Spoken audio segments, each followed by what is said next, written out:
안녕하세요. 오늘도 서현살롱을 찾아주셔서 감사합니다. 산부인과에서 전문의로 근무 중인 40대 여성이에요. 저는 종종 남들은 어떤 고민을 하고 사나 궁금했었는데요. 그러다 이렇게 제가 겪은 일들을 사연으로 보내게 되었어요. 저는 학생 때부터 차도녀였어요. 포털 사이트 검색창에 차도녀를 쳐보면 차가운 도시 여자라고 나오더라고요. 제가 좀 도도하고 냉정한 면이 있어서 같은 반 아이들이 그런 별명을 붙였거든요. 저의 그런 성격 탓일까요? 전 20대까지 제대로 연애를 못 해봤어요. 의대 생활이 워낙 바빠서 그럴 시간적 여유도 없었지만 제 이미지 때문에 제게 호감을 보내던 남자들조차도 쉽게 용기를 내서 대시하지 못했던 게 주된 이유이기도 했죠. 친구는 그런 저에게 청순해 보이도록 화장도 하고 생글생글 웃으라고 했죠. 별거 아닌 거였지만 평생 그렇게 해본 적이 없던 저로서는 전교 1등을 하는 것보다도 더 힘든 일이더라고요. 저는 주로 쉬는 날엔 여행을 다녀요. 당일치기 여행도 하고 초와 호캉스나 해외여행도 다니곤 하죠. 남들이 연애하는데 돈을 쓸 때 저는 오직 나 자신을 위해 돈을 써왔어요. 연애는 일찌감치 포기한 채 말이죠. 그런데 신기하게도 연애에 대한 마음을 비우고 나니까 인연이 저절로 저에게 찾아오더라고요. 지금 생각해보면 그리 좋은 인연은 아니었지만요. 그날은 남산 야경이 끝내주는 호텔에서 호캉스를 즐기려던 날이었어요. 부산에 있는 엄마가 선자리가 났다며 연락을 하셨더라고요. 사실 저는 엄마와 그리 친하지 않아요. 그래서 선을 보란 말에 더 듣지도 않고 단번에 거절을 하곤 전화를 끊었죠. 그러자 엄마는 이미 약속을 잡았다며 가서 깽판을 놓던 바람을 맞추던 맘대로 하라고 협박 비슷한 문자를 보냈어요. 선을 보기로 한 남자의 사진과 함께요. 사실 저희 엄마는 제가 중학교 2학년 때 저희 아빠와 재혼한 새엄마예요. 사춘기였던 저와 엄마는 첫 만남부터 서로가 마음에 들지 않았어요. 하지만 어차피 이렇게 만난 거 서로에게 피해주지 말고 각자 선 지키며 살자고 암묵적인 약속을 해온 거죠. 제가 의사가 되고부터는 가끔 이렇게 선을 넘고 계시지만요. 저희 아빠는 부산에서 꽤 유명했던 입시학원을 운영하셨어요. 친엄마는 수학 강사로 일하셨는데 저를 낳다가 과다출혈로 세상을 떠나셨고 아빠 홀로 저를 키우셨어요. 새엄마 역시 아빠가 운영한 학원의 과학 강사였어요. 결혼 실패로 시래에 빠져 있다가 비슷한 처지인 저희 아빠와 동병상련의 감정으로 시작해 재혼까지 하게 되신 거죠. 저는 아빠도 아빠 인생을 살 권리가 있다고 생각했고 그래도 저는 두 분의 결혼을 반대하지 않았어요. 다만 두 가지 조건을 걸었죠. 첫째, 새엄마를 엄마라고 부르지 않겠다. 둘째, 엄마랍시고 내 영역을 간섭하거나 침범하지 않았으면 좋겠다. 아빠와 새엄마는 제가 내민 조건에 쿨하게 그러겠노라고 답했고 그렇게 두 분은 재혼을 하게 되셨어요. 그리고 오랜 시간 새엄마는 그 약속을 지키고 계시죠. 덕분에 다른 재혼 가정에 비해 별다른 문제 없이 순탄한 생활이 지속됐고 저를 비롯해 두 분도 만족하며 살았어요. 그리고 제가 의대에 합격해 서울로 오면서 자연스럽게 저와 부모님은 지금처럼 분리된 생활을 하게 되었고요. 이제 서로 눈치 안 보고 각자 인생을 살면 되는 거였죠. 그런데 이제 와서 새엄마는 성인이 된 딸에게 엄마 노릇을 자꾸 하려는 듯 제 결혼에 간섭을 하시는 거예요. 저희 집 사정을 잘 아는 친구가 한 번은 그런 얘기를 하더라고요. 혹시 새엄마가 잘난 딸내미 좋은데 시집 보내서 덕 좀 보려는 거 아니냐고요. 저는 그 말을 들으니 부하가 치밀어서 어릴 때도 안 하던 반항을 하게 되었어요. 그럴수록 새엄마는 집요해지셨고요. 근데 하필 새엄마가 문자로 찍어둔 약속 장소가 제가 묵고 있는 호텔 라운지지 뭐예요. 이참에 가서 보란듯이 깽판을 칠까 아니면 남자 후배를 불러서 쇼를 할까 이런저런 생각을 하다가 선보로 나온 남자가 어떤 사람인지 염탐을 하기로 했어요. 약속 시간보다 일찍 라운지를 가서 주변을 살폈죠. 그때 한 남자가 눈에 확 들어왔어요. 새엄마가 보내준 사진 속 남자였죠. 남자는 혼자 커피를 시켜놓고 앉아선 긴장한 듯 초조해하더라고요. 근데 그때 웬 아이가 뛰어다니다가 남자한테 커피를 쏟고 말았어요.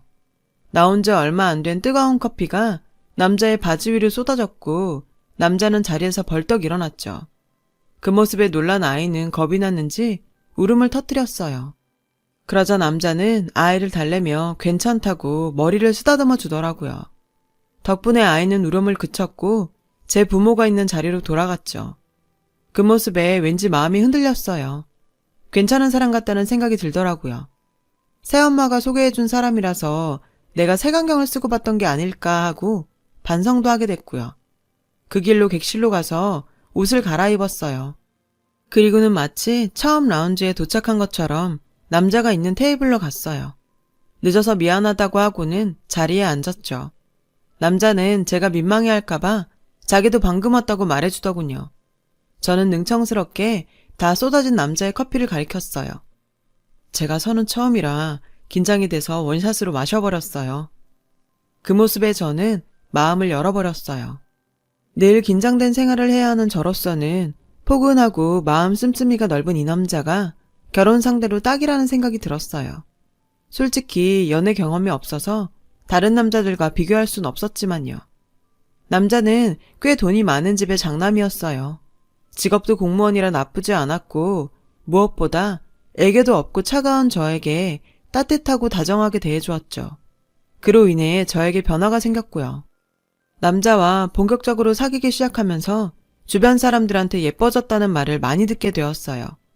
웃음기라고 일절 없던 제 얼굴에 미소가 끊이지 않으니 그럴만도 했죠. 그렇게 우리는 결혼을 전제로 시작했던 연애를 끝내고 슬슬 결혼을 준비하게 되었어요. 남자 쪽에선 진작부터 결혼을 바랐던 터라 맞선을 본 지 5개월 만에 결혼식까지 이어졌어요. 결혼하고 6개월 정도는 여느 신혼부부들처럼 깨먹는 신혼생활을 했어요. 결혼하기를 잘했다고 생각할 정도로요. 시어머니께서 손주를 보고 싶다시며 압박을 하기 시작하기 전까지는 말이죠. 사실 저는 아이를 가질 마음이 없었어요. 남편과는 결혼 전에 이미 얘기를 끝낸 상태였고요. 그런데 시어머니 행동을 보니 남편이 아직 시댁에 얘기하지 않은 모양이더라고요. 남편은 자기가 해결할 테니 맡겨달라고 했지만 솔직히 못 믿겠더라고요. 그래서 제가 직접 나서기로 했어요. 그 길로 남편과 함께 시댁으로 가서 당당하게 제 의사를 피력했어요. 저는 시부모님께 친엄마가 저를 낳다 돌아가신 이야기를 했어요. 그로 인해 임신 트라우마가 생겼고 직업상 임신과 출산에 대해 잘 알다 보니 더더욱 출산을 꺼리게 됐다고 말이죠. 제 얘기를 들으신 시부모님이 별 말씀 안 하시길래 얘기가 잘 끝난 걸로 알고 집으로 돌아갔는데 그게 아니더라고요. 그날 이후 시어머니는 저를 못마땅하게 보기 시작했거든요. 아니, 도대체 애를 왜 안 낳는 건데? 시어머니는 시도 때도 없이 되물으셨고 그럴 때마다 저는 매번 똑같은 말을 되풀이해야 했죠. 끝이 없는 도돌이표처럼요. 그럼 결혼을 하지 말았어야지. 남의 집 대를 끊겠다는 거야 뭐야? 어머니, 제가 속이고 결혼한 것도 아니고 결혼 전에 이미 이희한테 얘기했어요. 이 사람도 제 뜻에 동의해서 결혼하게 된 거라고요. 어머니께 직접 얘기하겠다고 해서 당연히 말씀드린 줄 알았어요. 그런데 이제 와서 이러시면 제 입장에선 황당할 수밖에 없어요. 너 지금 내 아들 탓하는 거냐? 솔직히 너 처음 볼 때부터 찬바람 쌩쌩 불고 콧대 높은 것 같아 마음에 안 들었다. 그래도 애 낳고 살다 보면 나아지려니 했더니 세상에 의사 며느리라고 대접해줬더니 아주 위아래도 모르고 기고만장이구나. 좋다. 네가 정애를 안 낳겠다면 할 수 없지. 대리모라도 데려다가 우리 집 대를 이을 수밖에. 저는 대리모를 쓰겠다는 말에 어이가 없어서 헛웃음만 나왔어요. 요즘 같은 세상에 대리모라니. 그 발상이 너무 놀랍고 역겹더라고요. 그래서 시어머니께 한마디 했어요. 어머니, 그거 불법인 건 알고 하시는 말씀이죠? 뭐? 너 지금 시애미를 가르치려드니? 그래, 불법인 거 알고 말했다. 왜? 경찰에 신고라도 하게?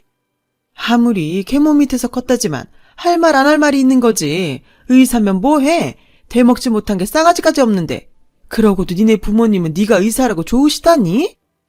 시어머니는 목에 핏대까지 세우며 제게 소리치셨어요. 이러다가는 둘 중 하나가 쓰러지기 전엔 안 끝날 것 같았죠. 남편은 중간에서 어느 쪽 편도 들지 못하고 어쩔 줄 몰라 했어요. 그날의 싸움은 어머님이 뒷목을 잡고 안방으로 들어가시면서 끝이 났어요. 남편은 그 틈을 타 제 손을 잡고 바로 시댁을 나왔죠. 그런데 얼마 뒤부터 기가 막힌 상황이 펼쳐졌지 뭐예요. 저만 보면 그렇게 못 잡아먹어 난리던 시어머니께서 개모임이나 친구분들과 약속이 있을 때마다 저를 부르시지 뭐예요. 게다가 사람들 앞에서 어찌나 제 자랑을 하시던지 민망할 정도였어요. 그런데 웃긴 건 저랑 둘이 있을 때면 안면을 싹 바꾸고는 얼마나 표독스럽게 대하시는지, 정말 어떤 게 본 모습인지 헷갈릴 정도였다니까요. 나중엔 소름이 다 끼치더라고요. 참다 못해 남편한테 이런 시어머니의 이중적인 모습에 대해 얘기를 했어요. 자기 엄마가 어떤 사람인지 남편도 알아야 할 것 같아서요. 저 혼자 당하는 거 너무 억울하잖아요. 제 얘기를 들은 남편은 좀 놀란 것 같더라고요. 그러면서도 어머니께서 심통이 나서 그러시는 것 같다며 시간이 지나면 괜찮아질 거라고 애써 저를 다독이더군요. 하지만 남편의 말과 다르게 시어머니의 태도는 시간이 지나면 지날수록 점점 심해졌고, 누가 손주를 봤다는 소리라도 들으면 그 주 내내 저를 괴롭히셨어요. 급기야 저에게 이런 말씀까지 하셨죠. 혹시 너 몸에 문제 있는 거 아니니? 그래서 애 안 갖는다고 선수친 거 아니냐고. 그래서 저는 건강검진 확인서라도 떼서 보여드려야겠냐고 했더니, 네가 의사인데 그거 조작 못하겠니? 내가 널 어떻게 믿어? 글쎄 이러시며 생떼를 쓰시지 뭐예요. 이쯤 되니 시어머니와는 절대로 잘 지낼 수 없겠다는 판단이 서더라고요. 그렇다고 남편한테 나랑 어머니 중 하나를 택하라고 할 수도 없었죠. 그래서 그냥 시어머니를 철저하게 공기처럼 생각하기로 마음먹었어요. 무슨 말씀을 하셔도 그러려니 하기로요. 그런데 이런 제 태도가 시어머니한테는 약 올리는 것처럼 느껴졌던 모양이에요. 결과적으로 상황은 점점 더 나빠졌어요. 한 번은 아이가 생기는 부적을 써와서 저희 집 곳곳에 숨겨놓으셨더라고요. 저는 청소하다 그걸 발견하고는 이젠 하다하다 별짓을 다 한다 생각했어요. 그런데 문제는 시아버님 생신날 터지고 말았죠. 식사 중에 물을 마시려고 일어선 저에게 시어머님이 그러시는 거예요. 너는 다른 거 말고 이 물 마셔라. 그러시면서 컵을 건네셨는데 아무리 봐도 물 색깔이 이상해서 찜찜했어요. 그래서 그냥 생수 마시겠다고 물잔을 내려놓았더니 버럭하시더라고요. 너는 무슨 애가 한 번에 고분고분하게 말을 듣는 적이 없니? 그리곤 제게 억지로 물을 먹이셨어요. 아버님 생신이라 꼭 참고 있었는데 더는 못 참겠더라고요. 전 제 입에 억지로 물을 먹이는 시어머니 손에서 물잔을 빼서 벽에 던져버렸어요. 쨍그랑 소리를 내며 물컵이 산산조각이 났고 시댁 식구들은 놀라서 입이 떡 벌어지고 말았죠. 지금 뭐 하는 짓이야? 보다 못한 시아버님은 그날 처음으로 제게 불같이 화를 내셨어요. 하지만 저도 그냥 넘어갈 수만은 없어 시아버님께도 굽히지 않았어요. 아버님, 소란 피워서 정말 죄송해요. 하지만 제가 이렇게 비인간적으로 하시는 건 저도 참을 수가 없어요. 어머니, 그 물에 뭐 타셨어요? 뭐를 타셨길래 억지로 먹이시려는 거예요? 시어머니를 원망의 눈으로 쏘아보며 말했어요. 시어머니는 제 시선을 피했어요. 그러자 시아버님은 시어머니께 불같이 화를 내셨어요. 당신이 말해봐. 물에 뭘 타긴 한 거야? 시어머니는 선뜻 말을 못했어요. 그러자 옆에 있던 시누이가 말하더라고요. 새언니가 기가 세서 집안이 조용할 날이 없으니까 엄마가 뭐라도 하고 싶은 마음에 실수한 거 아니겠어요? 그러니까 아버지도 너무 엄마한테만 뭐라고 하지 마세요. 저를 원망하는 투로 말했어요. 남편은 그저 망연자실한 표정이었고요. 순간 나만 아니면 남편과 시댁 식구들이 이렇게 살얼음판을 걷지 않아도 될 텐데 하는 생각이 들더군요. 그래서 조용히 시댁을 나왔어요. 그리고 저를 따라 나온 남편한테 진지하게 이혼 얘기를 꺼냈죠. 남편은 펄펄 뛰었지만 집안의 평화를 위해서는 이 길밖에 없다고 설득했어요. 당신이 좀 져줘도 되잖아. 당신한테 말은 안 했지만 나도 애 갖고 싶어. 그래서 부모님께 말씀 못 드렸어. 언젠간 당신이 마음 바꿔주길 바랬는데 꼭 이렇게까지 해야겠어? 뭐? 이제 와서 그렇게 말하면 어떡해. 내가 결혼 전에 이미 말했잖아. 난 애기 낳기 싫다고. 난 자신이 없단 말이야. 엄마 없이 자란 내가 엄마 노릇이 뭔 줄 알고 하겠냐고. 남편한테 뒤통수를 맞은 기분이었어요. 그래서 그동안 쌓였던 화를 남편한테 쏟아냈죠. 그러자 남편이 그러더군요. 애는 내가 다 키울게. 내가 평생 자기 종처럼 살 테니까 제발 마음 좀 바꿔줘. 난 당신이 의사라서 좋아한 적도 없고 그냥 있는 그대로의 당신이 좋아. 당신이랑 평범하게 애 낳고 잘 살고 싶어. 바라는 건 그거밖에 없다고. 그러니까 제발 당신이 마음 좀 바꿔주라. 그럼 우리 엄마도 앞으로는 이상한 짓 안 할 거고 우리 모두 잘 살 수 있어. 남편은 그렇게 온 동네가 떠나가도록 소리쳤고 결국 주저앉아 울었어요. 그 모습을 보니 제 마음도 편치 않았어요. 하지만 저는 그런 남편의 마음을 받아줄 수 없었죠. 오히려 저만 떠나면 저 착한 남자는 좋은 여자 만나서 행복하게 살 수 있을 거라고 생각했어요. 그렇게 우리는 결혼 1주년을 앞두고 이혼을 했어요. 남편은 끝까지 안 하겠다고 버텼지만 시어머니는 잘 됐다며 저희 이혼에 큰 도움을 주셨고 덕분에 저와 남편은 남남이 될 수 있었죠. 남편이 가끔 그리울 때도 있었어요. 남편과의 이혼을 통해 저는 내 자신이 결혼과 맞지 않는 사람이라는 걸 알게 되었고 다시는 결혼 같은 건 하지 않겠다고 결심하게 되었죠. 그렇게 저는 다시 혼자만의 생활에 적응해 갔어요. 그런 제게 새엄마는 그 못된 성질머리로 얼마나 버틸까 조마조마했는데 결국 1년도 못 채우고 이혼을 했다고 타박을 하셨죠. 하지만 제 이혼 사유를 듣고는 중매를 산 분한테 욕을 퍼부었다더군요. 어디 남의 귀한 딸한테 그런 막대 먹은 짓을 할 수 있어요? 내가 당장이라도 쫓아가서 그 옆에 내 머리털을 죄다 뽑아버릴까 하다가 내 딸 얼굴 봐서 참은 줄이나 알라 그래요. 아빠한테 그 얘기를 전해 듣는데 기분이 묘하더라고요. 그동안 자신을 엄마로 생각도 않던 저를 위해 그렇게까지 하셨다는 게 이해하기 힘들었어요. 그러면서도 울컥하더라고요. 그동안 새엄마를 삐딱하게만 봐왔던 제 자신이 한심하고 죄송하더라고요. 그래서 그 일을 계기로 새엄마와 저는 조금씩 가까워졌어요. 새엄마라는 호칭도 은근슬쩍 엄마로 바뀌었고요. 만약 제가 이혼을 하지 않았다면 이런 변화는 불가능했겠죠. 그리고 시간은 흘러 어느덧 3년이 지났어요. 저는 여전히 혼자 제멋에 사는 차도녀로 살고 있었죠. 그러던 어느 날이었어요. 그날은 당직을 서는 날이었는데 유달리 응급 환자가 많았어요. 수술을 마치고 커피라도 한 잔 마셔야겠다 생각하며 복도로 나섰는데 낯익은 사람들이 보이지 뭐예요. 바로 전 시부모님과 전 남편이었어요. 누군가와 다투고 있더라고요. 무슨 일인가 궁금하기는 했지만 괜히 얽히고 싶지 않아서 저는 모른 척 지나가려고 했어요. 그런데 사돈, 손주 보자고 지금 제 딸을 죽이겠다는 겁니까? 전 시어머니가 상대하게 하는 소리였어요. 그럼 남의 집 대를 끊겠다는 거예요? 그러게 누가 딸을 낳으래요? 그래놓곤 자궁을 드러낸다니 기가 막혀서. 제가 결혼 전에 분명히 말했죠. 우리 아들이 4대 독자라고요. 아들만 낳아주면 시집살이도 안 시키고 떵떵거리고 살게 해준다고요. 그때 좋다고 한 게 누굽니까? 그런데 이제 와서 우리 집 대를 끊어요? 안 됩니다. 절대 동의서에 사인 못해요. 그러자 전 시어머니는 무릎까지 꿇고는 상대 여성에게 싹싹 빌더라고요. 저는 간호사에게 무슨 일인지 물었고 그제야 사건의 전말을 알 수 있었죠. 전 시누이가 딸아이를 낳다가 그만 과다출혈로 인해서 자궁을 드러내야 하는 상황이 됐더라고요. 수술을 앞두고 동의서에 보호자 사인을 받아야 하는데 시누이 시어머니가 반대를 하고 나선 거였죠. 손주를 봐야 하는데 자궁을 드러내면 어떡하냐며 길길이 날뛰면서요.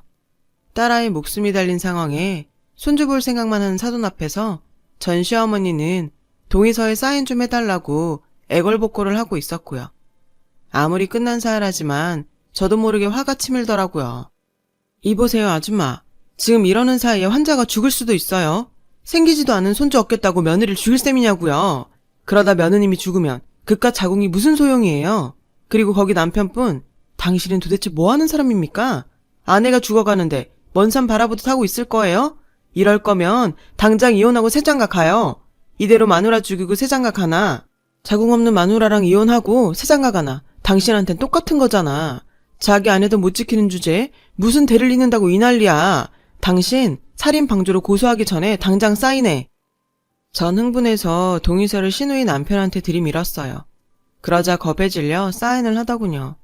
인턴은 동의서를 받아들고 수술실로 달려갔고 그 모습에 화가 난 시누이의 시모가 제게 삿대질을 했어요.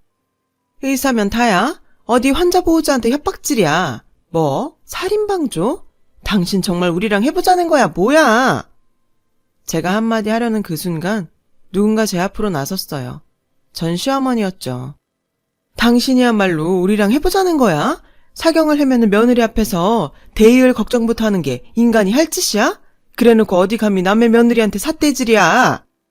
며느리? 이봐요, 사돈. 이 의사가 왜 그쪽 며느리예요? 이젠 아주 정신까지 나갔나? 순간 전 시어머니는 풀이 죽은 얼굴로 제 눈치를 슬쩍 살피더라고요. 그 모습에 나도 모르게 가슴속에서 뜨거운 무언가가 올라오는 것 같았어요. 그래서 저도 모르게 질러버렸죠. 맞아요. 저희 집 며느리예요. 수술실에 들어가 있는 사람은 제 시누이고요. 근데 그게 뭐가 중요하죠?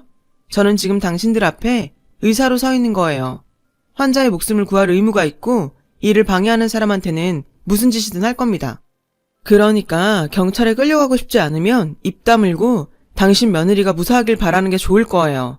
만에 하나라도 내 시누이한테 무슨 일이 생기면 그쪽을 업무방해로 고소할 테니까.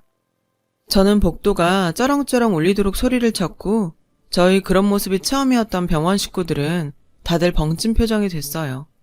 그리고 전 시어머니는 울먹이시며 제게 몇 번이나 고맙다고 말씀하셨죠. 결국 시누이의 시모는 보안과 직원들 손에 이끌려서 병원에서 쫓겨났고 시누이의 수술은 무사히 마칠 수 있었죠. 위험한 고비가 있었지만 다행히 출혈도 잘 잡혀서 수술이 잘 됐다고 하더군요. 그날 이후 전 남편은 저에게 매일 찾아와 다시 시작해보자며 구애를 했어요. 아무리 생각해도 자기는 저 아니면 안 되겠다면서요. 저도 흔들리긴 했지만 다시 이전으로 돌아가고 싶진 않았어요. 그러던 어느 날이었죠. 진료가 끝나고 퇴근을 하려는데 누가 진료실 문을 두드리더라고요. 전 시어머니였어요. 전 시어머니는 저에게 할 말이 있다며 시간을 내달라고 하시더군요. 저는 지난번 일이 고마워 그러시나 보다 했는데 뜻밖에도 사과를 하시지 뭐예요. 많이 늦었지만 내가 너한테 못할 짓 한 거 미안하다. 내 아들보다 잘난 며느리 들여서 한편으론 좋으면서도 혹여 내 자식이 눌려 살지 않을까 하는 생각에 널 많이 괴롭혔던 것 같구나. 나이값도 못하고 내 가슴에 못도 많이 박았고 말이다. 그런데도 우리의 목숨도 구해주고 내가 너한테 큰 신세를 졌다. 지난 일은 모두 내가 잘못했다. 이 못난 시애미를 용서해다오. 눈물을 글썽이시며 사과를 하시는 모습을 보니 가슴이 뭉클하더라고요. 그럼에도 애써 감정을 숨기며 말했어요. 저 아닌 다른 의사였어도 그렇게 했을 거예요. 저희는 환자가 우선이니까요. 그 순간 내가 나한테는 부처님이고 예수님이었어. 정말 고맙고 미안하다. 시어머니는 제 손을 꼭 잡으셨어요. 그렇게 한참을 울먹이시다 돌아가셨죠. 어머님이 가시고 나니 이상하게 가슴 한켠에서 따뜻한 온기가 느껴지는 것 같더라고요. 그동안 느껴보지 못했던 감정에 휩싸여서 한참을 그러고 있었어요. 그날 밤 저는 엄마한테 전화를 했어요. 그리고 병원에서 있었던 일들을 얘기하고는 재결합에 대한 의논을 했죠. 네 마음이 그렇게 움직이면 하면 되는 거지. 너답지 않게 왜 겁을 내? 엄마 말을 들으니 왠지 용기가 났어요. 그래서 남편한테 연락을 했죠. 당장 재결합을 하는 것보다는 짧았던 연애 기간을 다시 한번 가져보는 게 좋지 않을까 한다고 말했어요. 남편은 그런 제 뜻을 따라주었고 그렇게 우리는 다시 연애를 시작하게 되었어요. 한번 결혼 생활을 했던 남자와 다시 연애를 한다고 하니 주변에서 뭐 하는 짓이냐고 하더라고요. 하지만 우리 두 사람은 오히려 전보다 더 서로를 애틋하게 바라보는 시간을 가질 수 있었고 전보다 더 서로를 이해하게 되었어요. 그리고 저에게는 큰 변화가 생겼어요. 사실 시누이 수술 문제로 시끄럽던 그날 저는 시댁에 옛 정이나마 시누이 편을 들었던 게 아니에요. 또 한 가지는 저희 친엄마가 저를 낳다가 과다출혈로 손도 제대로 못 써보고 세상을 떠나셨거든요. 그래서 시누이와 저희 엄마랑 오버랩이 됐던 거죠. 다행히도 그 일로 시어머니는 제게 마음을 열게 되셨고 전 그동안 가지고 있던 칠선 트라우마를 이겨낼 수 있게 되었어요. 여전히 남편과 저는 연애를 하고 있어요. 물론 시댁에선 빨리 재결합을 하길 바라는 눈치지만 또다시 실패하고 싶지 않아서 신중하고 싶어요. 아직은 저의 뾰족한 성격이 걱정이 되거든요. 그래서 이제는 가시를 다듬는 시간을 가지려고 해요. 누구를 먼저 탓하기보다 제가 먼저 변해야 지난 실패를 반복하지 않을 수 있을 것 같아서요. 제 긴 이야기를 들어주셔서 감사드려요. 여러분 모두 건강하고 행복하시길 바랍니다. 여러분, 사연 댓글에 응원과 현명한 조언 부탁드려요. 좋아요와 구독은 저에게 큰 힘이 됩니다. 오늘도 좋은 일 가득하세요.